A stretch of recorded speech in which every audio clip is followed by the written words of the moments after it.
ese byaba bishoboka yuko umuntu yogena igitsina yifuza kuzovyara? Uyu munsi tugiye kugaruka kuri kino kibazo, uburyo wokoresha mu kugena igitsina wifuza kuzovyara, yaba ushaka kuvyara umuhungu canke ushaka kuvyara umukobwa. Reka banze ndakuramutse nongera nagusaba utaragira subscribe, ko ari byiza ko bikora kugira ngo amakuru atandukanye uze urayaronkera ku gihe. Abarundi nzi ko beshi bakunze kwita amazina abana babo bavuga bati Hagenimana canke se Havyarimana. Aha bagomba kwerekana yuko umuntu bwiwe adashobora kwitiramwo umwana yifuza kuzovyara. Nivyo mu myemerere yacu Imana niyo irema, ariko uyu munsi turifashisha ubushakashatsi aho bwo bugenda bwerekana yuko hariho ivyo ushobora gukora ugashobora kugena igitsina wifuza kuzovyara, nimba wifuza umuhungu canke se wifuza umukobwa. Aha kugira ngo bikore ukaba ushobora kwifashisha ibintu nk'ivyo wofungura canke se position canke se ugashingira ku gihe wokorera imibonano mpuza bitsina. Ibi byose bikaba byo gufasha kugira ngo ushobore kuvyara umuhungu canke se umukobwa. Muri kino kiganiro rero nizeye neza yuko uza gutomokerwa. Ni kiganiro c'ubuzima hano kuri Ivyacu TV. Hari umugani, sinzi ko ari umugani w'umutuzuka, bakunze kuvuga ngo kurongora cyane siko kuvyara umuhungu. Bivuze ko gukora imibonano mpuzabitsina atari byo gukora imibonano mpuzabitsina kenshi atari byo bishobora kugena yuko ushobora kuvyara umuhungu. Mu bisanzwe ico mwamenya nuko mu gihe hakozwe imibonano mpuzabitsina amahirwe yo kuvyara umuhungu canke se kuvyara umukobwa abangana ku rugero rwa 50% mu gihe bibaye mu gihe c'agasamo canke se mu gihe ca ovulation. Mushobora kuvuga muti ivyo vyovyo bimeze gutse. Hari intongano nyinshi zikunze kuba, sinzi ko ari udasirimuka kw'abantu, aho usanga bagenda batuka nk'abagore bakavuga bati nyabona mwebwe ntimuvyara abahungu, mu gihe muri uno muryango wacu twifuza abahungu, mukeneye guhonya umuryango. Ariko ico mwamenya nuko umugore siwe agena igitsina umwana azokwibaruka, ahubwo umugabo wiwe niwe agena igitsina umwana azo kwibaruka. Mu bisanzwe umugabo niwe atanga igitsina c'umwana canke se niwe agena igitsina c'umwana, naho umugore akakira akongera akagikuza mu gitereko ciwe kazovamwo ikibondo. Kugira ubitahure, reka tubicishe mwizi nzira zoroshe cane. Umugabo niwe afise udutanga murage canke se le chromosome mu rurimi rw'igifaransa tubiri, X na Y, naho umugore akagira chromosome za XX. Bivuze ko umugore afise chromosome zisa gusa, naho umugabo akaba afise izidasa X hamwe na Y. Iyo rero twa du chromosome hamwe ari X akandi ko umugabo ari X bigiye guhura, nta kabuza hibarukwa igitsina c'umukobwa. Nayo iyo umugabo atanze Y umugore nawe agatanga X bikihuza, nta kabuza bica bitanga XY. Muri ico gihe rero havuka umwana w'umuhungu. Nguko rero uko bimeze. Ariko none wogena gutse kugira ngo havuke umuhungu canke se havuke umukobwa? Reka rero tugaruke kuri ca kibazo cacu tuhatangurira ko kugira ngo mushobore kubitahura. Ushobora kugena ko uvyara umuhungu canke se umukobwa hashingiwe ku gihe ukoreye imibonano mpuzabitsina, haba ku muhungu ndetse no ku mukobwa cyangwa se ku mugore.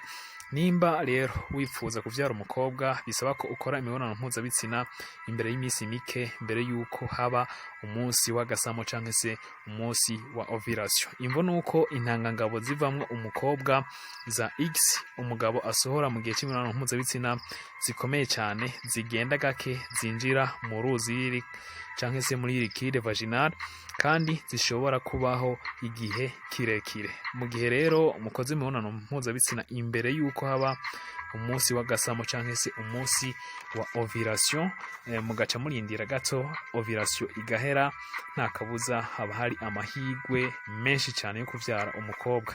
Ibi bishingirwa kuba intangangabo zivamwo umuhungu za igisizo zifise umuvuduko munini zirukanga ariko zikanyaruka gupfa. Ibi rero bikaba bituma rero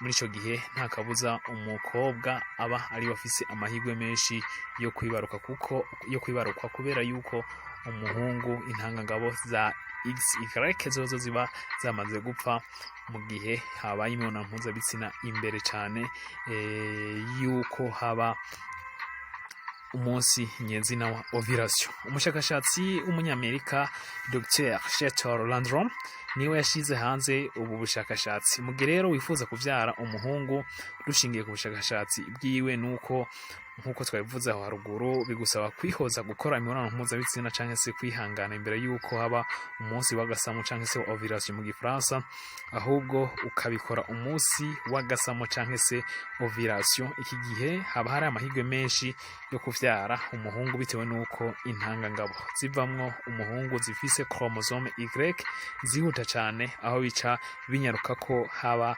kwifuza kw'intangangore n'intangangabo cyangwa se spermatozoide zifise chromosome XY, akaba ashobora kuvuka umuhungu. Biba bivuze rero yuko ari vyiza yuko nimba wifuza kuvyara umuhungu ubanza kurindira gatoyi imbere yuko ukora imibonano mpuzabitsina, ahubwo mugaharura mukazokora imibonano mpuzabitsina neza na neza ku munsi nyezina wa ovulation, kubera yuko intangangabo zivamwo umuhungu zihuta cyane kandi zinyaruka gupfa. Mu kiganiro kizokurikira tuzorabira hamwe uko uharura ngo umenye igihe c'agasamo. Mu bisanzwe rero ushobora kandi kuraba niba wifuza kuvyara umuhungu canke se umukobwa uruziri ruva mu gitsina c'umugore.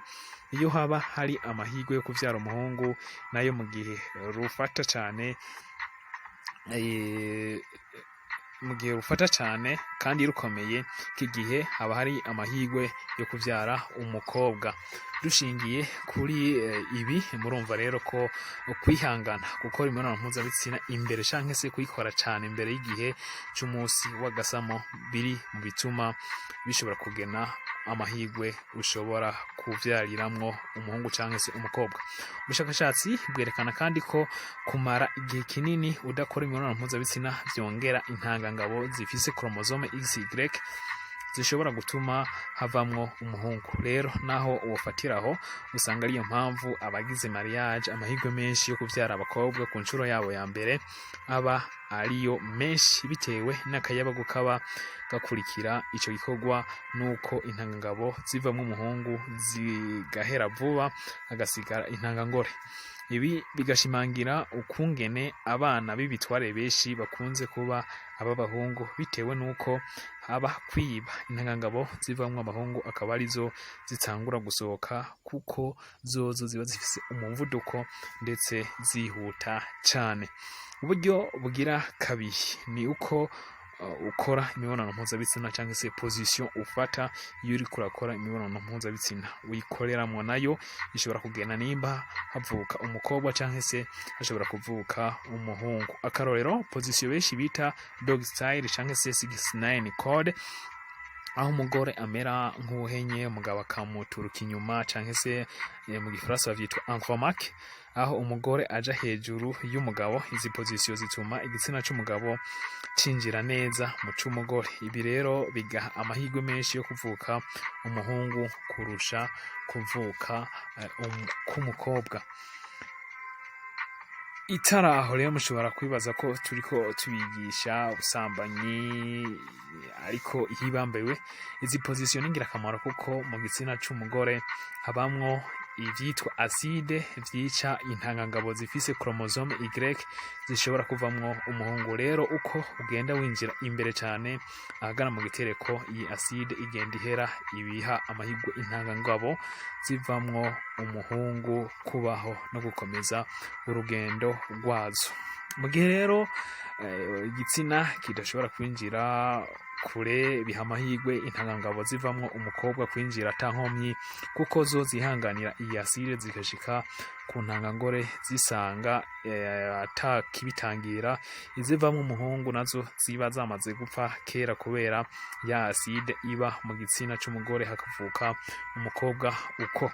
Rero uburyo bwa gatatu umuntu yokoresha nivyo umuntu ashobora gufungura, navyo bishobora kugena nimba wovyara umuhungu canke se umukobwa. Nimba wifuza kuvyara umuhungu, ni ukwihutira cyane gufungura ibifise ivyunyunyu vya potassium nyinshi nk'inyama, imihwi ndetse n'ibindi. Mu gihe rero ushaka kuvyara umukobwa, ukwiye kwibanda cyane mu bifungurwa bifise magnesium nyinshi nka soya, ibinyantete, ibiyoba ndetse n'imboga.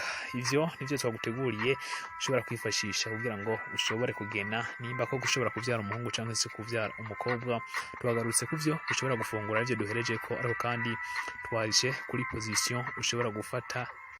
Reka rero tubashimire, twongere tubashimire kuba mwakurikiranye ikiganiro cacu. Mubandanye mugira subscribe, share, like, comment kugira ngo amakuru atandukanye muze murayaronkera ku gihe. Mushobora kwifashisha ino video mukayisangiza abandi. Reka mukomere, mubwireho muba, mwubahwe, mukomere.